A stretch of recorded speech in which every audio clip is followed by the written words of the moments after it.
నిరుపేద విద్యార్థులు సుదూర ప్రాంతాలకు వెళ్ళి చదువుకోవాలంటే ఆ రోజులలో చాలా కష్టముగా ఉంది. మొదట్లో ఈ కళాశాల ఉమెన్స్ డిగ్రీ కాలేజీగా నమోదైంది. ఆడవారు దూర ప్రాంతాలకు వెళ్ళి చదవాలంటే ఆర్థిక స్థోమత, సంఘ కట్టుబాట్లు ఆ రోజులలో అధికముగా ఉండేది.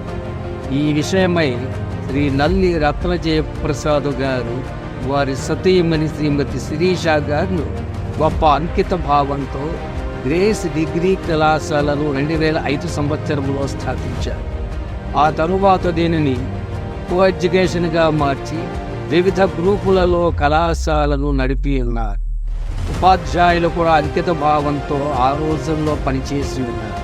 ఫీజులు వసూలైనా రాకపోయినా సంస్థను మాత్రం మూసివేయకుండా ఆ దంపతులు ఇరువురు అష్టకష్టాలు పడినారు. మంచి అభివృద్ధి దశలో కళాశాల నడుస్తున్న సమయంలో కరోనా బారిన దంపతులిద్దరూ కూడా 15 రోజులు తేడాతో దేవునిలో ఐక్యమై ఉన్నారు.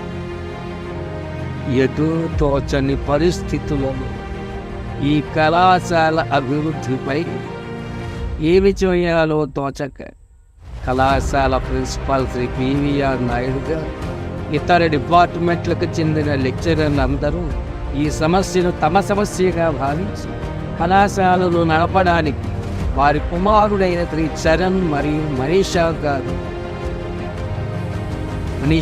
తమ భుజాలపై ఆ బాధ్యతను వేసుకుని ఇప్పటి వరకు చాలా బాగా నడుపుతూ ఉన్నారు. కళాశాలకు కాంపౌండ్ వాళ్ళు కట్టించి బాలికలకు చాలా కట్టుదిట్టమైన చర్యలు చేపట్టింది. కానీ అతి చిన్న వయస్సులోనే ఆరవంతా కూడా చిన్నవాడైనటువంటి శ్రీ నల్లి శ్రీచరణ్ ఆయన సతీమణి మనీషా గారిపై భారము పడి ఉన్నది. ఒక ప్రక్క చరణ్ తండ్రిని తల్లిని కోల్పోయి అట్లాంటి దుఃఖములో ఉన్నప్పుడు ఓదార్చి మనీషా మేడం గారిని తనకి సతీమణిగా చేసి వారి మామగారు ఎంతో కృషి చేసి వారిని ఇరువురిని సఖ్యతగా ఉంచుతూ కళాశాలను కూడా వారు కూడా వచ్చి దగ్గరుండి చూసుకుంటూ వారి అల్లుడిని వారి యొక్క కుమార్తెని చక్కగా దగ్గరుండి చూసుకుంటూ ఉంటారు.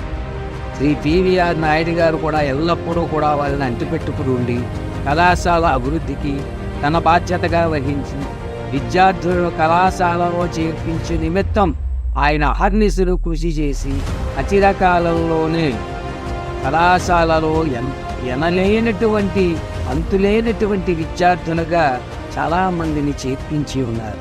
దానితో కళాశాల మనుగడ అభివృద్ధి ఎంతగానో చెంది ఉన్నది.